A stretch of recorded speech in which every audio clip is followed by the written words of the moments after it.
Um, Again, just like the last time we touched base, I hope all of you are doing good and staying healthy. We're all trying to deal with this situation the best we can. I get asked often how we're dealing with it, and we're dealing with it the best we can, just like everybody else. Trying to touch base with players virtually, on the phone, FaceTime, as much as we can, checking in on them and their families, making sure they're good. We've had a couple scares. It seems like everybody is healthy. We had a few extended family members that have had it, not myself, but some of our players and their families, and they've recovered. So knock on wood, everything's been good. And we're dealing with things the best we can. It seems to be like our players are doing a good job academically. Just got off a staff meeting. That's why I was a touch late. Sorry, I was a bit late, but just got done having a virtual meeting with our staff this morning. And seems like guys are doing good academically. From what we can tell, physically, guys are doing what they're supposed to do. Obviously, it's hard for us to monitor that. So we just got to go on their word. And, I believe what they're telling us, and it seems like our players are working very hard. I know come this next month in May, we're going to take it up another notch with our training and with our summer training and with our strength and conditioning coaches. And we're going to mail them some things to help them with their workouts to use, such as weighted vests and bands and things of that nature, to take it up and step it up with their physical training. As far as when we're going to get back to work and all that, your guess is as good as ours.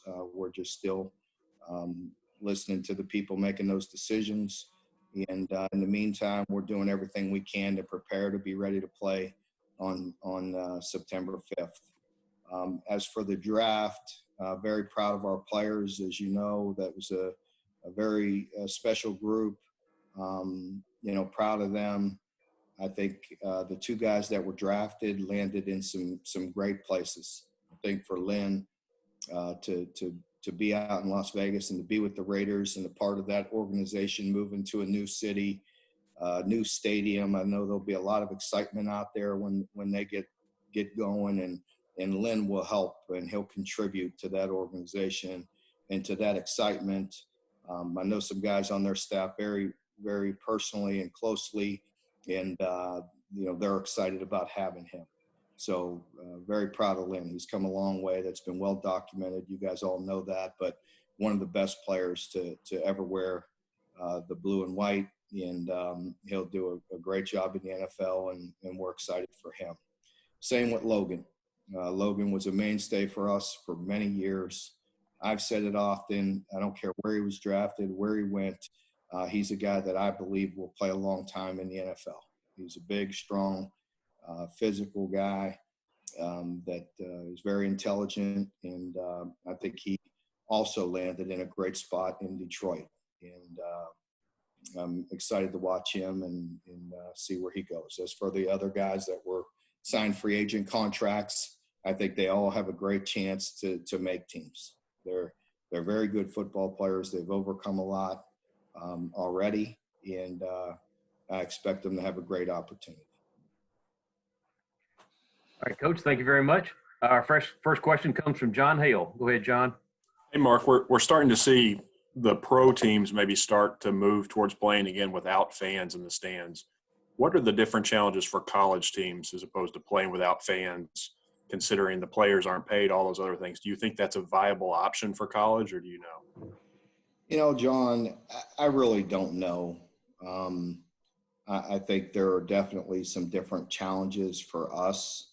I think, the first thing that comes to mind is there's going to be a lot of critics out there, the optics of it, to say that you're going to have college players out there that are allowed to play and line up 6 inches apart from each other and breathe on each other, sweat on each other, get in big piles and do all that, but you're not allowed to have fans in the stadium. I mean, that's going to be the first thing you hear, right?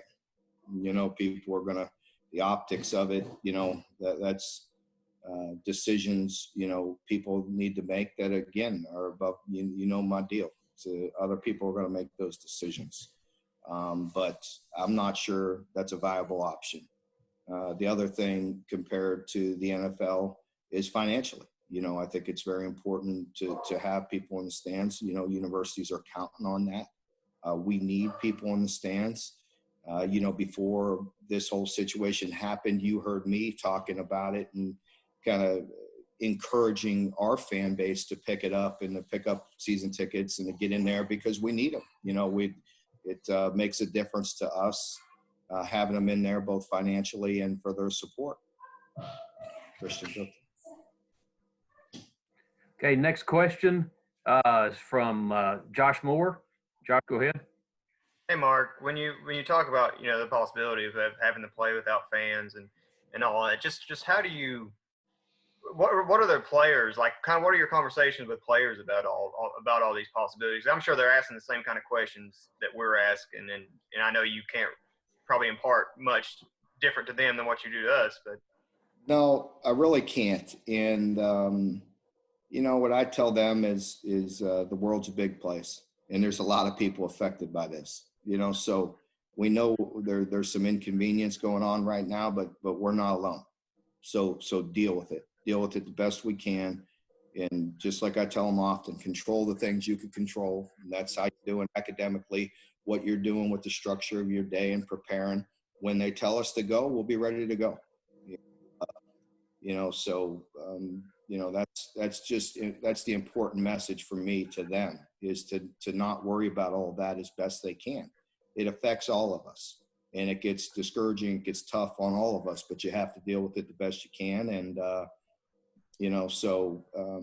I don't like getting into hypotheticals with them. Okay, next question, Larry Vaught. Good morning, Mark. Good morning, Larry.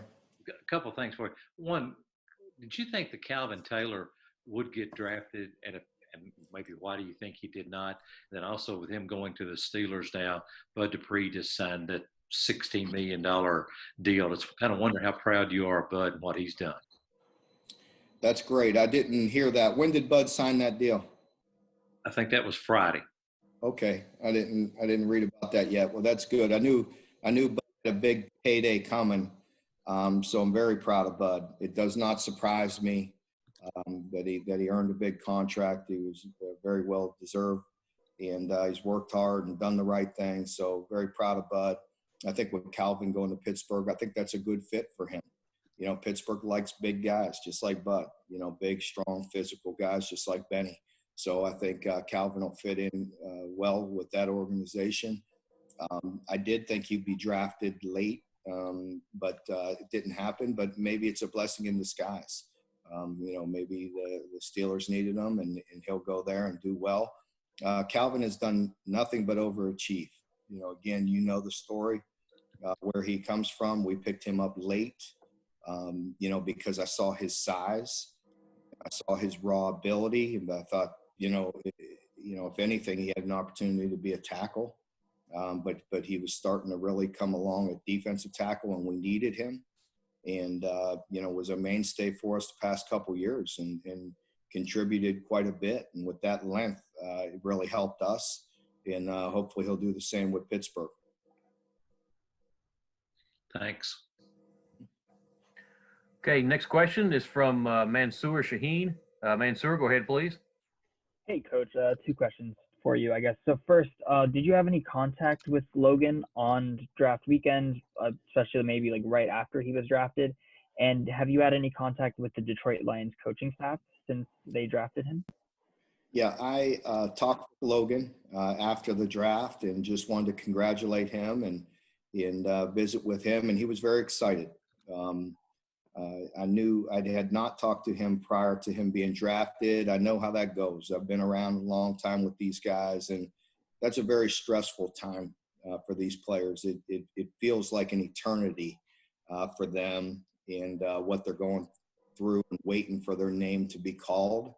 But as I tell them all, you just got to trust and believe that whatever's happening, it's happened for a good reason.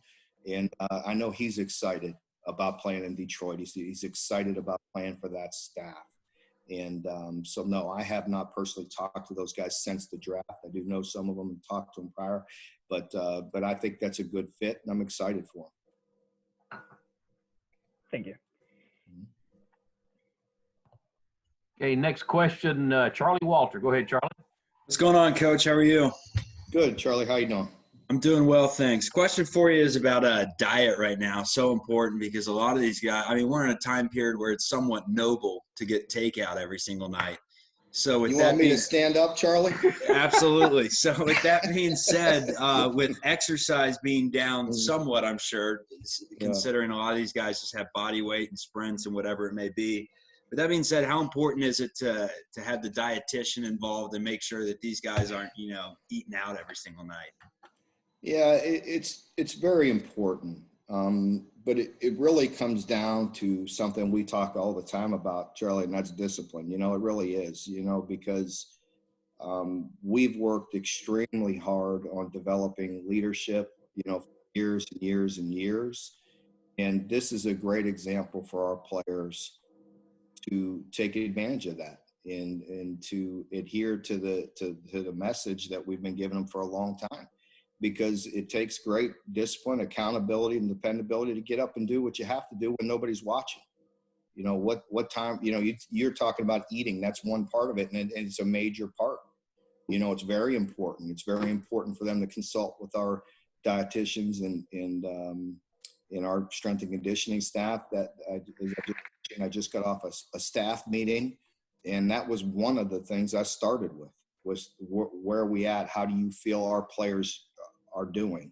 The guys that need to watch their weight and to cut down, where are they at? And our strength and conditioning coaches gave me an update.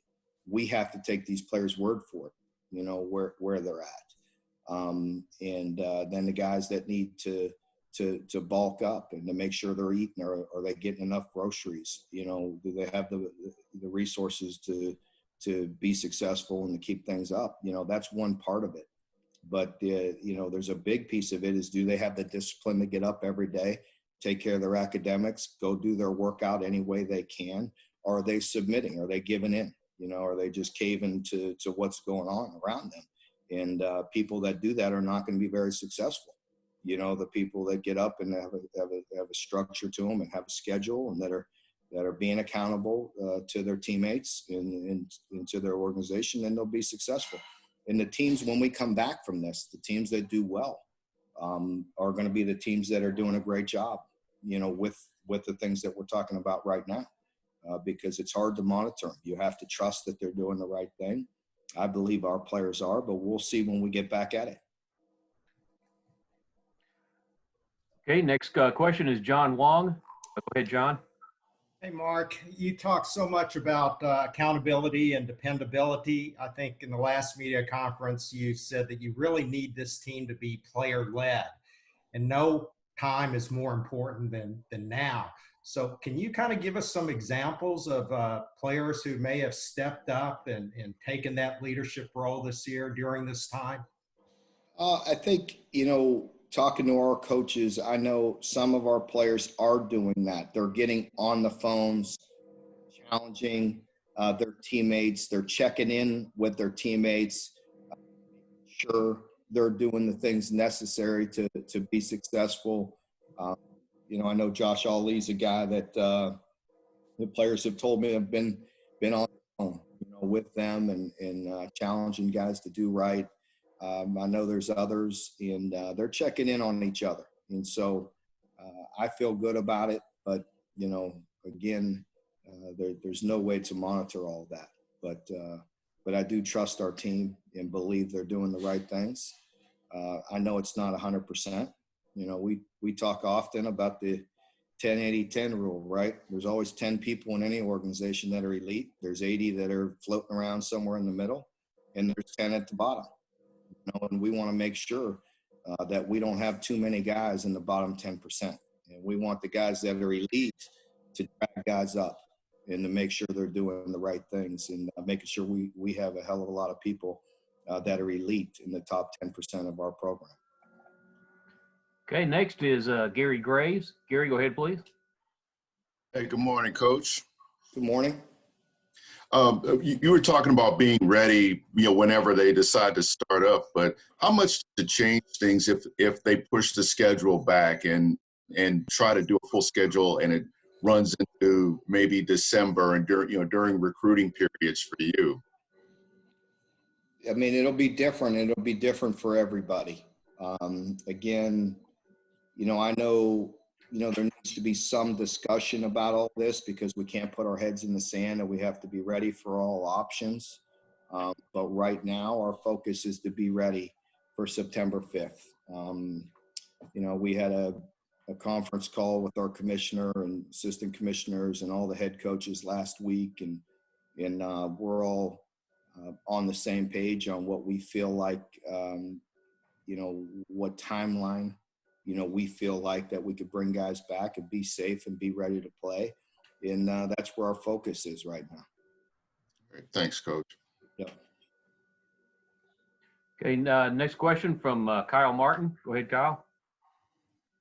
Hey, Coach, this is Kyle Martin with the Las Vegas Raiders. You talked a little bit about knowing a lot of the people on the staff, the coaching staff with the Raiders. Can you talk a little bit about just the evaluation process and the conversations you had with them prior to them picking Lynn? And then you said Lynn's grown a lot, whether that's on the field or off the field. Can you just elaborate on that a little bit? Yeah, I think I'm excited. First, I'd like to say I'm excited. Well, I open with that. I'm excited about Lynn playing with Vegas. I think he'll be a great fit. I think, the fan base will be energized by him. I think he will feed off that. I think Coach Gruden is a really good fit for Lynn because, I know Coach, and I think the way he could relate to Lynn and get things out of him and continue to help Lynn grow, I think that's really important. Richie Bisaccia, their special teams coordinator, and I go way back and know each other for a long time. And Richie is another one that is will be a great mentor for him. Richie coached in college. He understands that relationship. He understands the developmental piece, and he'll be a guy that I think Lynn can lean on. And Richie can help Lynn continue to grow, and Lynn can trust those guys.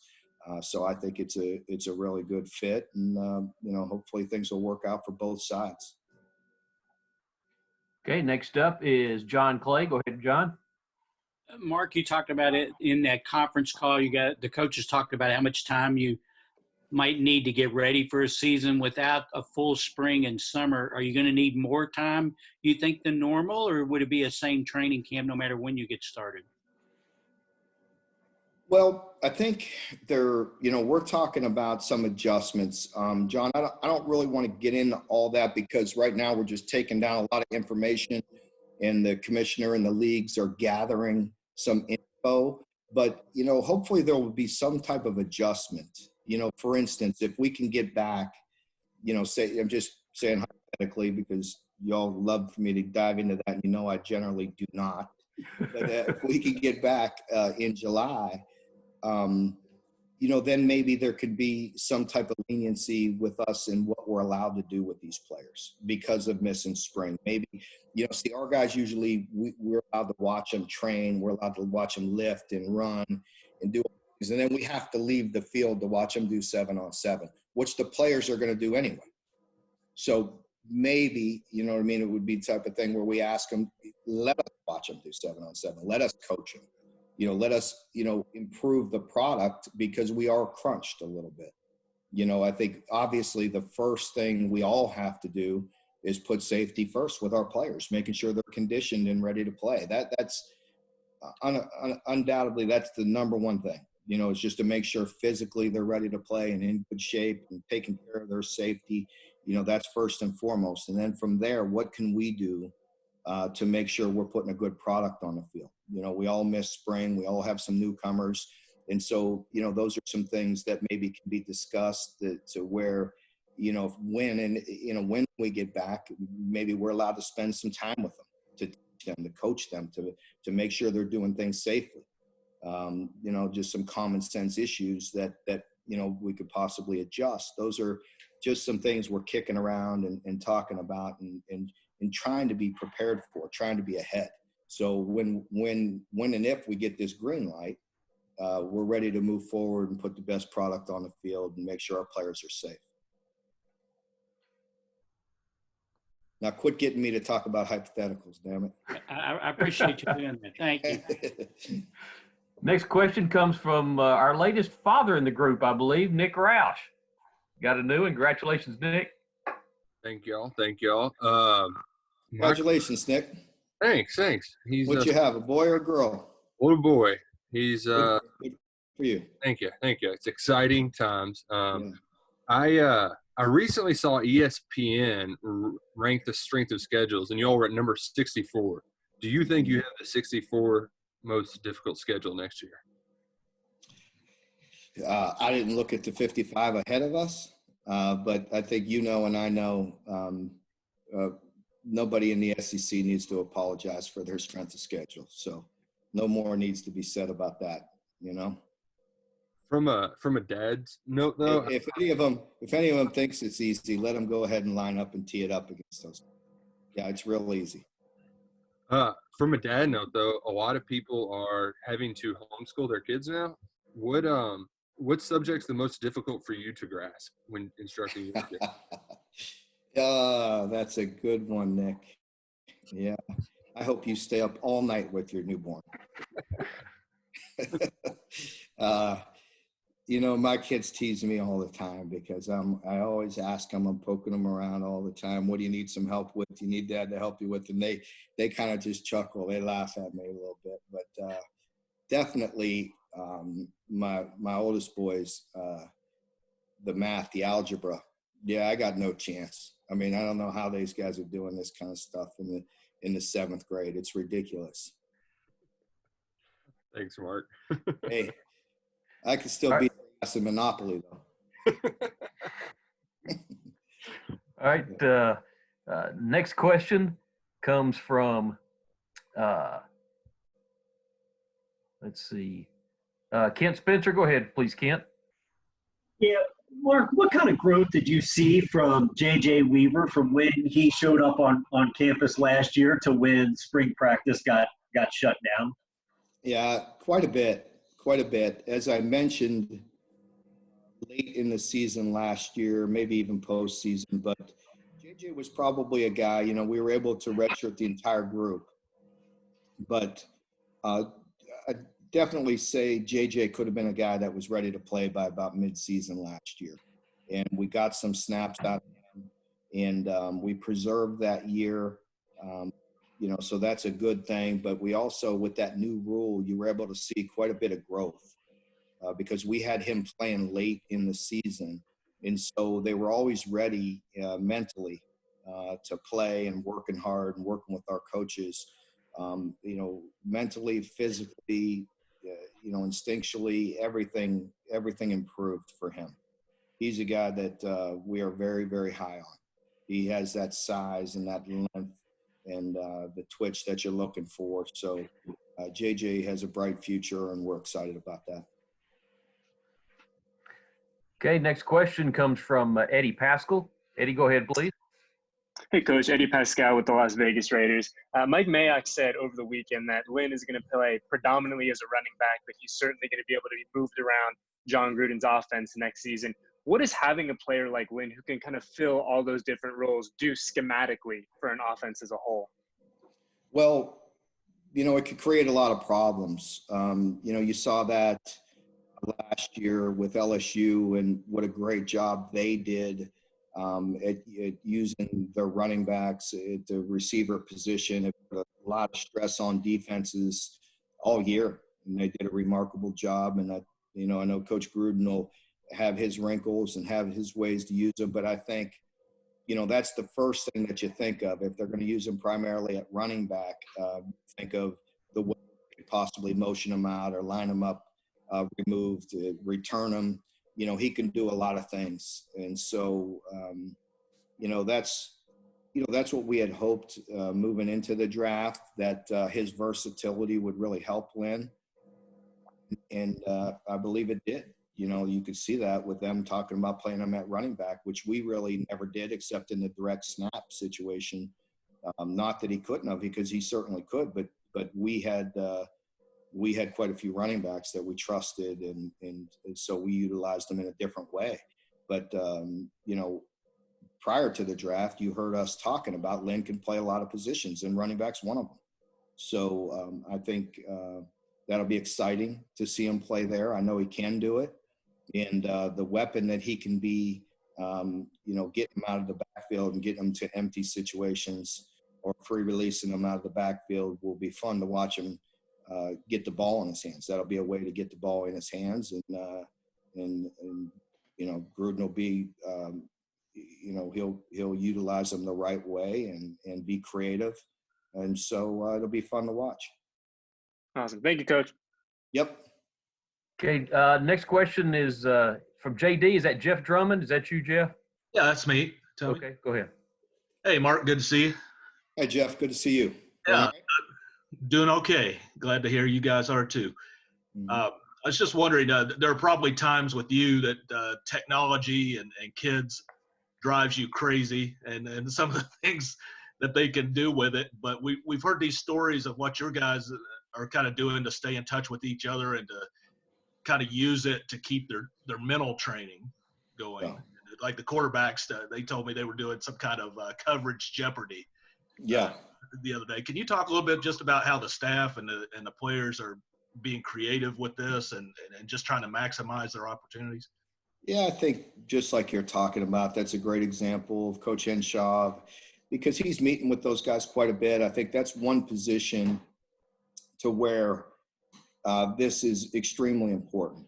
That it is to all positions, but as you know, kids learn in different ways. But I think at that position, you can't get enough film study. This is that's one position where it's extremely important for the quarterbacks and the receivers to get on the same page and really study the game and understand it. And just the way Coach Henshaw is using some Jeopardy, and he sends me a format each and every week of what his plan is for the week and what his plan is to teach. And, I like seeing that. I like seeing the organization of it, and I like seeing the creativity and making it fun. That's part of being a good coach. There's times when you got to love them up. There's times when you got to get on them. It's the same way when you're dealing with the whole team. I believe that's a big part of you're either going to have success or not, of knowing the pulse of your group. And it starts in your position room.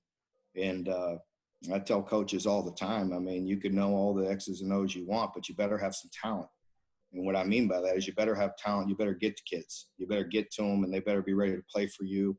And they need to understand, and they need to be motivated. And that starts with each position coach having the talent to get to people and to get to recruits and to connect with them. So I think our guys are doing a really good job, and I feel very confident in this staff. Our next question is from Aaron Gershon. Aaron, go ahead, please.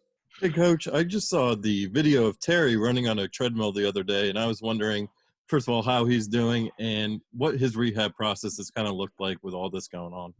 Yeah, he's doing a good job. He is a guy, because of his situation, that he's able to come in a few times a week and to work one-on-one with our trainer, with Gabe.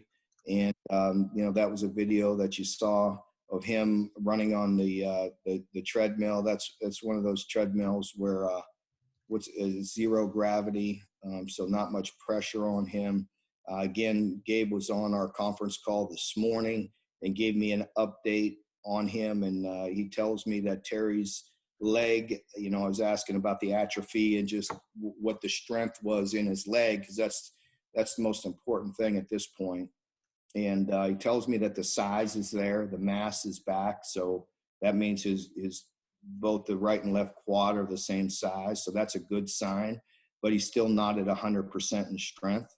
So he's got to concentrate on that, make sure he gets that strength up, and that'll come. You saw him on the treadmill with the zero gravity treadmill, but eventually they'll keep on moving to a regular treadmill, running on underwater and things like that. And the trainers will have him ready, but he fully expects him to be 100% by the time we start.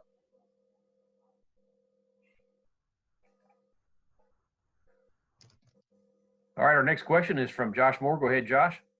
Hey, Mark, I asked the last time we were together, and no, the answer hasn't changed really, but you're seeing more and more universities kind of institute, whether it's staff-wide pay cuts or maybe like the highest earners, giving back some salary for a amount of time. I think Kansas just announced something. Has there been any further, any discussions about that within the football or? I think I told you that, day one that I'd be willing and listen and want to help. I'm trying to do the things necessary, my wife and I, to be very generous in this situation to a lot of different organizations, because there's so many people that need it right now. And we're trying to spread it around and make a difference and do our part and help as best we can. And certainly the university is a part of that. I have brought it up 2 or 3 times to Mitch. I would imagine that time will come, but it hasn't been the time to address it to this point. Just to follow up on that quick, all this stuff's been trending upward. There's just a lot of money in the sport. Do you think, how do you think this will affect that moving forward? Just in, from a college football wide, just your thoughts on. I really, that'd be total speculation at this point. I don't know. I really don't know. I think in life, it's been a good time to hit pause. I think for all of us, I know for me, because you're used to just going. And, this is a different time. It's unprecedented in my lifetime. And, I think a lot of things are going to change moving forward. Okay, John Hale, go ahead, please. Hey, Mark, with summer school going online too, are all your freshmen, your signees, still planning to enroll in June? And what are the kind of unique challenges of bringing those guys into the fold since you can't see them face to face at this time? Yeah, it's my understanding at this point in time that they can enroll in summer school classes, and that'll be good to get them going and to get them incorporated into our virtual meetings and all those things. But again, this is unprecedented. I mean, it's the first time we've had to go through that. So we got to make sure we're doing our part to connect with those guys. And, that may be something where we meet with them individually, because they have to meet at a slower pace. And so, we may have to just take the incoming freshmen and have our coaches do a virtual meeting with them, just one-on-one, or with their group. And, that's one way to help bring them along until they're caught up to speed, because it's very difficult, to learn just one way. And, certainly we could plug in film and have them watch right now. We could plug in, basically a grease board, a chalkboard, and have it attached to the film. But that's still just one way of learning. Other kids learn from walkthroughs and being out there on the field with their players. So it's going to be different. Okay, got time for a couple more. Go ahead, Larry Vaught. Yeah, Mark, do you expect any of your other players to sign free agent contracts? I would expect Cash to sign a free agent contract. Hopefully, I know there's been a few teams, that were interested. So hopefully, I expect Cash to sign. Thanks. I'm not sure, about any of the other guys. They could be. I haven't heard much yet, but there certainly could be some more. Okay, Charlie Walter. So how about UK football camps being pushed back and canceled and everything along those lines? What it does for the community along with what it does for the school financially, how does that affect the overall process of what you guys are trying to do? Well, financially, it won't affect the school very much. That's that's not much there. But, it'll affect us in our evaluation process and getting kids on campus. That's a great way to get kids, maybe sometimes they hadn't been here yet. So it's a way to get them introduced to the campus, to see Lexington, to meet our coaches and to be around our coaches in a coaching environment, see the way we coach and interact with kids. So it hurts us that way. It really hurts in the recruiting aspect more than anything with us, than getting, a way for us to get our eyes on kids. As far as the community, it hurts. It hurts my children. They're used to going to our baseball camps and basketball camps and so on, and just being a part of it and doing things to keep them active.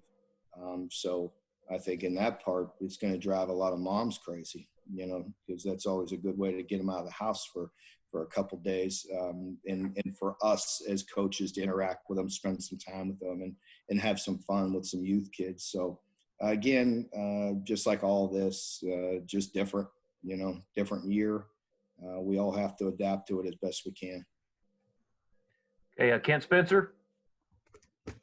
Yeah, Mark, I was just wondering, Boogie Watson is a guy who came on at the end of last year or during the season. What kind of year you hear some people throw Josh Allen type season coming for him. Is that a possibility with him? I think it's definitely a possibility. I know Boogie is highly motivated and he's worked really hard. Just like any player, you go through some ups and downs, mentally, physically. And, I know he was highly motivated to put it all together this last year, to be a great leader, to be a great teammate, to do everything necessary to prepare himself for this year. And there's a guy that I have full confidence in. During this time right now, he's doing everything he can to make sure he's ready to play. So I do expect big things out of Boogie. Okay, and our last question, we'll wrap it up with John Wong. Go ahead, John. Hey, Mark, I know you hate hypotheticals, so I'm a little bit scared to even ask you this. But I know these decisions are made at a higher level, but you are the football coach, and the fans want to know your opinion. When do you think the season is going to start, and when do you think the fans will be allowed to actually attend the games? I really don't know, John. That's just the truth. If obviously I want to be there. Our staff and our players want to be there, and they want the fans to be able to attend. It's of my opinion we should play football with fans in attendance. So I'm going to do the things that I've been told, and that's to go about my business, to do the best we can to prepare our team to be able to play September 5th. And, that's what we're doing. Until somebody tells me otherwise, that's the way I'm going to go about my business, is getting the team ready to play. And if it does get pushed back, then we'll deal with it. We'll deal with it the best we can. But it's real important for us to be out there. It's important for our state and our community, and it's important for our fans to be there. I know everybody's probably going a little bit stir crazy right now. Everybody's starving for some live sports, and we want to provide that. We want to be out there and provide an outlet for people and a way to escape some of this. But obviously, we have to do it in a safe manner. And the answer to that. It's not my decision. That's from people that are a lot smarter than me. But when they tell us it's safe enough, then we want to be out there. But I want to be out there with fans in attendance too, because I believe they make a difference. And we feel that energy. It's a part of our sport. And that's the way I want to see it. Okay, Coach, thank you very much. We've hit our time for today. So thank you for joining us, and thanks for our media folks for joining us as well. And we will see you down the path. All right. I appreciate you all. Stay safe. Thank you. Thanks, Coach.